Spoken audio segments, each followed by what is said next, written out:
ఇప్పుడు no cost cough syrup తో 60 రూపాయల విలువ గల ఇన్హేలర్ పూర్తిగా ఉచితం. దెబ్బకి దగ్గు జలుబు మాయం.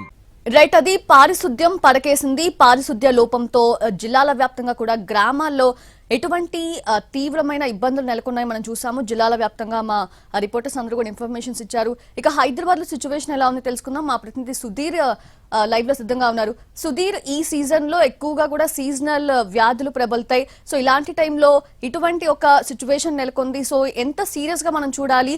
సో ఎటువంటి నిర్ణయాలు తీసుకునే అవకాశం ఉంది?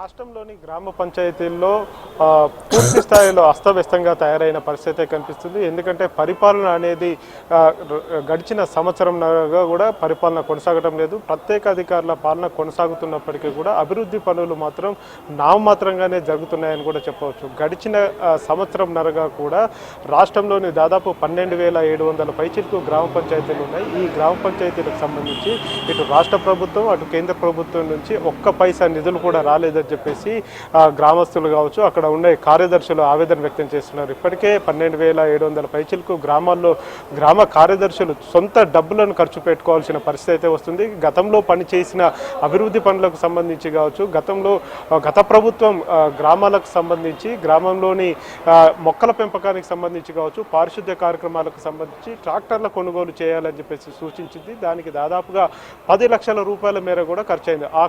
వాటికి సంబంధించి కూడా ఇప్పటికే డబ్బులు చెల్లించలేదు. అవే కాకుండా ఇతరత్ర అభివృద్ధి కార్యక్రమాలకు సంబంధించి రాష్ట్ర ప్రభుత్వం చెప్పిందని చెప్పేసి ఆయా గ్రామాలకు సంబంధించిన మాజీ సర్పంచ్లు ఎవరైతే ఉన్నారో సర్పంచ్లు వారి జోబులో నుంచి డబ్బులు ఖర్చు చేసిన సందర్భాలు అయితే కనిపించినాయి. ప్రస్తుతం కార్యదర్శులు ఎవరైతే ఉన్నారో కార్యదర్శులు కూడా ప్రతి పనికి కూడా ఇతరుల మీద ఆధారపడాల్సిన పరిస్థితి అయితే కనిపిస్తుంది. అయితే ఇప్పుడు ఉన్న సీజన్ ప్రకారం ఇది రెయినీ సీజన్, వర్షాకాలం ప్రారంభమైంది, వర్షాలు కురుస్తూనే ఉన్నాయి. ఈ నేపథ్యంలోనే గ్రామాల్లో అంటువ్యాధులు ప్రబలే అవకాశాలు అయితే కనిపిస్తున్నాయి. దీనికి సంబంధించి ఫాగింగ్ చేయడం కావచ్చు, లేకపోతే అక్కడ దోమల నివారణకు తీసుకోవాల్సిన చర్యలు ఏవైతే ఉంటాయో వాటికి సంబంధించి కొంత ఖర్చు చేయాల్సి ఉంటుంది. వాటికి సంబంధించి స్ప్రేస్ వాడాల్సిన పరిస్థితి ఉంటుంది. గ్రామాల్లోని వివిధ ప్రాంతాలు ఏవైతే ఉంటాయో ఆ ప్రాంతాల్లో పారిశుద్ధ్యానికి సంబంధించి ఫాగింగ్ చేయాల్సి ఉంటుంది. కాబట్టి స్ప్రేలు చల్లాల్సి ఉంటుంది.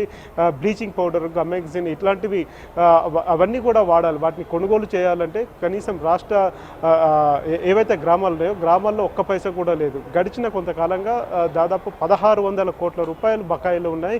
ఈ బకాయిలు కేంద్రం నుంచి రావాల్సి ఉంది, ఇటు రాష్ట్ర ప్రభుత్వం నుంచి రావాల్సి ఉంది. కాబట్టి బకాయిలు ఎప్పటికప్పుడు విడుదల కాకపోవడంతో గ్రామ పంచాయతీల్లో పాలన అస్తవ్యస్తంగా మారిందని చెప్పవచ్చు. సౌజన్య. Yes, Sudhir, thanks for the live updates.